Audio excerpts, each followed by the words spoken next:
What does good look like to you? What do you think it means? For me, this is one of the critical questions I use when I think about my own work and my own life.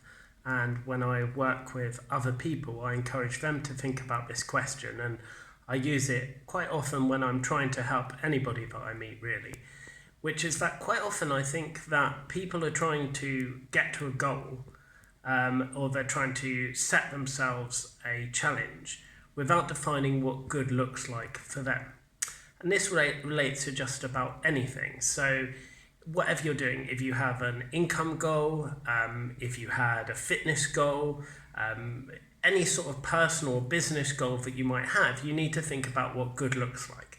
So simply thinking that just doing a bit more isn't going to really help you to get your goals.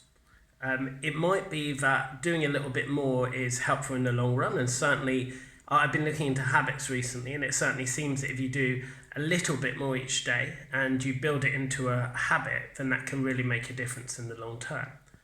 But what does good look like? What is it that you really want to achieve? Not what do other people want you to achieve, not what's expected of you. I mean, it might be what's expected of you if you're in a job and you have a client, or if you're working for somebody else in some capacity and they give you a task. What I mean is I'm talking about things really where you set the parameters of what good looks like for you. And so I often think that you can apply this to many, many situations. I think sport is a good example. I'm often confused when people will say something like that a particular footballer scored a certain number of goals. But they don't set it in the context of how somebody else would be expected to score in that team, being supplied by those wingers and those midfielders, and what's the kind of expected goals that somebody would have. So if somebody's got 10 goals, but last year the same striker in the same position in the same team with similar players got 20 goals, then that striker might not have done very well.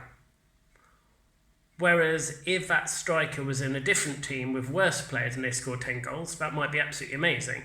Or if they were in the original team I was talking about, but they're young and inexperienced, or if they made lots of substitute appearances or something like that. So in each case, you need to set the parameters of what good looks like. You need to really think carefully about what good looks like to you. And if you can think about that, I think you'll have a better chance of reaching your goals. And you'll have a better chance of achieving tangible things in your work life and in your personal life.